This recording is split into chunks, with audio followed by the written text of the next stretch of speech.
Life is temporary, but the soul is eternal. In a quiet countryside village nestled between green hills and fields of rice, there lived an old woman named Evelyn. Her face was worn with time, her hands calloused from years of labor, but her eyes held something eternal, a love that refused to fade. Evelyn was a widow. Her husband had passed away when their only son, Lucas, was just a toddler. She never remarried. "One love is enough for a lifetime," she would always say, and she meant it. Her life became a constant rhythm of sacrifice. She worked in the fields by day, picked up recycling at night, and sold homemade herbal teas at the village market just to keep Lucas in school. To her, Lucas was more than a son. He was her purpose, her reason for every ache in her bones, every coin saved, every prayer whispered into the wind.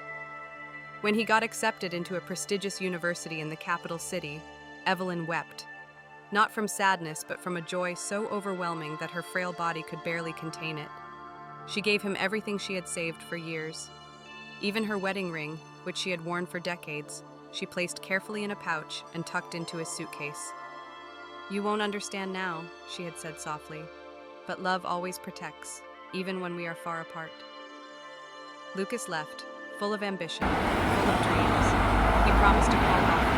He promised to return on every holiday. He promised many things. But the city changes people. The more time passed, the more Lucas drifted away. His calls became shorter, then less frequent. His responses turned vague, distant. Eventually, he stopped answering altogether. Evelyn, however, remained patient. She would sit by the window each evening with a cup of warm tea, eyes on the horizon, waiting for a call that never came. Despite the silence, she never spoke ill of her son. When neighbors asked about him, she smiled proudly. "He's working hard. City life is busy, you know." But at night, she would hold the old photograph of them together, him in his high school uniform, her smiling with missing teeth, and whisper into the candlelight, "I hope you're eating enough. I hope you're safe." What Evelyn didn't know was that Lucas, now a successful corporate manager with a high-paying job, was living in a luxury apartment with his glamorous wife, Isabel. He often felt a sharp guilt when he thought of his mother, but it was easier to ignore than to face. Isabel had never met Evelyn. She only knew Lucas had a poor, elderly mother in the countryside, and she made it clear she preferred to keep it that way. One day, out of nowhere, Evelyn decided to visit. She had no phone call, no announcement, just her simple heart, a basket of homemade treats, and a worn envelope filled with newspaper clippings of Lucas's achievements she had kept over the years. When she arrived at the apartment complex, the guard wouldn't let her in. Her clothes were tattered, her shoes dusty. She waited for hours outside the gates, clutching the basket, her hands trembling not from age but from uncertainty. Eventually, Lucas came down, embarrassed and stiff. He looked around nervously, made sure no one saw, then approached her. "Mom, why didn't you call first?" he asked, half whispering, half scolding. I just wanted to see you," she replied, smiling. "I brought your favorite tea and some sticky rice, just like when you were little." He didn't take the basket. Instead, he handed her some money. "I'll visit soon, okay? I promise. But please, don't just show up like this again. It's not a good time." Her eyes dimmed slightly, but she nodded. "Of course, my son. I understand." She turned and walked away, the basket still in her arms. When she returned to the village, she placed the untouched basket on the family altar and said nothing to anyone. But from that day on, she stopped talking about Lucas. Weeks passed, then months. And one stormy evening, Evelyn, now more fragile than ever, came down with a fever. The neighbors offered to help, but she refused. "It's just a cold," she said. "No need to bother anyone." That night, she lit incense for her ancestors, sat by the small wooden altar, and clutched the photograph of Lucas once more. Rain pounded the tin roof, wind howled outside, but she sat still, smiling faintly, whispering prayers that only the night could. By morning, Evelyn was gone. When the neighbors found her, she was still seated upright, hands resting gently in her lap, with the photograph lying against her chest. The news reached Lucas late. He returned to the village with a stiff face, hiding whatever emotions boiled inside. The house was quiet. The walls still held the scent of herbal tea. On the altar, next to the flickering candle, lay the pouch, his mother's wedding ring still inside, untouched. That night, he couldn't sleep. In the silence, he found her journal. It was a small notebook, old and worn. He opened it and read, "Lucas didn't call today. Maybe tomorrow. The rice I sent must have gone cold by now, but I hope he ate it anyway. I miss him, but I mustn't be a burden." And on the last page, "If this is my last winter, I hope I see his face again, even if only in a dream." Lucas broke down. All the meetings, the promotions, the expensive suits, none of it could protect him from the weight that now crushed his chest. He lay in the room where she died, unable to sleep, and in the middle of the night he dreamt.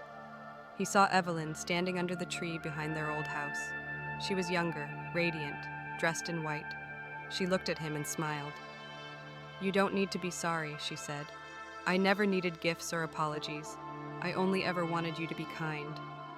He tried to reach out, but she vanished into light.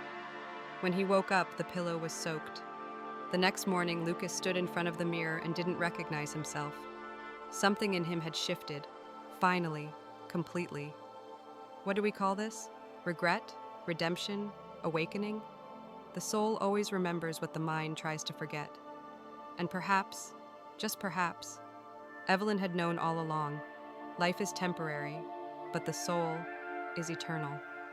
After his mother's funeral, Lucas didn't immediately return to the city. Something inside him had begun to unravel, thread by thread, like an old sweater finally giving way after years of tension. He stayed in the old village house for several days. The walls were quiet but carried whispers, memories embedded into wood, like fingerprints left behind by time. He wandered from room to room, his fingers grazing familiar surfaces, discovering items he hadn't seen in years. The old kettle his mother used every morning, the tin box where she kept her savings, a pair of slippers worn nearly to dust. But what struck him most was how empty everything felt without her presence. The house had once been filled with her humming, the clatter of pots, the warm scent of herbs simmering over a fire. Now it was just silence. One afternoon, he found a sealed envelope with his name written on it in shaky handwriting. The ink had bled slightly, as if tears had soaked the edges. "My dear Lucas, if you are reading this, it means I've already left this world. Don't cry for me, child. I lived a full life. I only ever worried that you might forget how short this life truly is. Please don't carry guilt.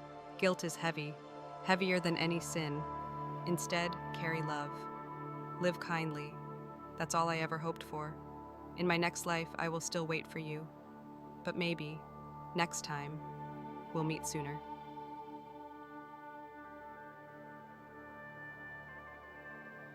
Lucas sat in silence for hours, the letter trembling in his hands. For the first time, he realized his mother had never judged him, never cursed him even when he turned away. She had loved him through every season of his neglect. That night, he had another dream. He was standing in a large hall, dressed in royal robes. People bowed as he walked past, and a servant announced, "Prince Lucas, the kingdom awaits your command." He stood tall, proud, powerful. But then, chaos. An ambush. Screams. He fell, wounded. And as darkness closed in, a peasant woman with kind eyes rushed to his side. She knelt beside him, whispered prayers, and shielded him from death. That woman's face. It was Evelyn. Lucas woke up breathless. Could it be? Was his mother not just his mother in this life, but someone who had protected him even in another? A soul who had always walked beside his, no matter the body, the name, the time. He couldn't ignore the pull anymore. The next morning, Lucas returned to the city, but not to reclaim his job, nor to rejoin his old life. He packed up his apartment, canceled his lease, sold his luxury car. When Isabel, his wife, came home that evening, he sat her down. "I'm moving back to the village," he said. "I want to live a different life." She stared at him, stunned. "What are you talking about? Your career is here. Our life is here." He shook his head. "That life isn't mine anymore. It never was." "What about us?" she asked, voice cracking. "I married a man with ambition, with drive, not someone who wants to go live in a shack and mourn a ghost." Lucas looked at her for a long moment, then said softly, "Then maybe you married the wrong version of me." The divorce papers came a week later, and Lucas felt peace. He returned to the village for good. He turned the front room of his childhood home into a small classroom. He taught village children how to read, how to write, and how to see the world with compassion. He taught them not only lessons from books, but lessons his mother had once tried to teach him in silence: how to plant kindness, how to harvest peace. He began volunteering at the local temple, offering food to monks, sweeping the stone steps, listening to Dharma talks with tears quietly rolling down his cheeks. Every full moon, he would visit his mother's grave with incense and whisper, "I know now what you meant.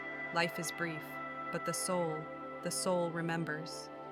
He found an old photo of Evelyn, her smiling, holding a bowl of soup, and placed it on a shelf in his classroom.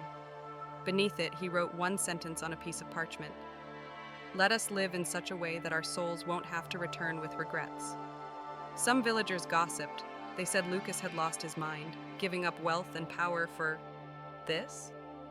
But others, especially the elders, smiled. They understood. One day, a reporter from the city came to write about the corporate man who became a village teacher. She asked him, "Don't you feel like you've thrown your future away?" Lucas looked around at the children laughing in the courtyard, at the quiet peace of the fields behind them, and said, "No, I didn't throw it away. I finally returned to it." If someone you love waited for you for years, but you only realized after they were gone, what would you do? Is it ever too late to make things right with someone you've hurt? Do you believe souls follow each other across lifetimes? Years passed, but Lucas didn't count them anymore.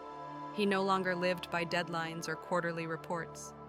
His life now moved with the rhythm of the seasons, the planting of rice, the laughter of children, the rustling of bamboo in the wind. The world he once tried to conquer now felt small, distant, almost like a previous life. Each morning, he woke up to the sound of roosters, not city horns. Each evening, he lit a candle in front of his mother's photograph, no longer in mourning, but in gratitude. Evelyn was not just a memory now. She had become a part of him, living in every kind act he offered, every lesson he passed on, every prayer he whispered beneath the stars. He had learned to live slowly, gently, intentionally. One afternoon, while walking through the village, Lucas met an elderly monk sitting beneath a large Bodhi tree. The monk looked at him and smiled as if he had been waiting. "You carry deep sorrow," the monk said. Lucas nodded. "I lost my mother too late," he replied. "I wish I had awakened earlier." The monk closed his eyes and said, "You didn't lose her. You only lost the body. Her soul has simply taken off the coat of this life, and the love she gave you is still feeding you." That night, Lucas sat outside his house, under the same stars he had once wished upon as a child. He closed his eyes and breathed deeply, and for the first time, he no longer wished for the past. One morning during the Festival of the Souls, the villagers gathered at the temple, lighting lanterns to send blessings to their ancestors. Lucas prepared one too, simple, made of paper and bamboo, carrying a small note written in his neat handwriting. "Thank you for waiting for me." As he released the lantern into the river, he watched it float away, rising slightly in the breeze, as if carried by something unseen. And in that moment, he felt it, that quiet presence he had missed for so long. Not a ghost, not a hallucination, just peace. As months passed, Lucas began to feel lighter, not physically but spiritually, as though some old karmic weight had finally dissolved. One night, as he meditated beneath the same Bodhi tree, he had one final dream. He was standing in a vast garden, glowing with golden light. The air was still, pure. In front of him stood Evelyn, not as the old, frail woman he last remembered, but youthful, radiant, almost divine. Her hair flowed gently, her robes white like clouds. She said nothing, just looked at him, with pride, and then she bowed. Lucas fell to his knees, tears streaming down his face. "I should be the one bowing," he whispered, but she spoke softly. "You already did, when you let go." And with that, she faded into the light. When Lucas awoke, He sat silently for hours. He didn't speak. He didn't cry. He just smiled. Because now he knew her soul had moved on, and his had finally caught up. Years later, when Lucas passed peacefully in his sleep, his body found seated in meditation, people from all over the region came to pay their respects. Former students, old villagers, monks, travelers, even strangers who had read about the man who gave up the world to return to his soul.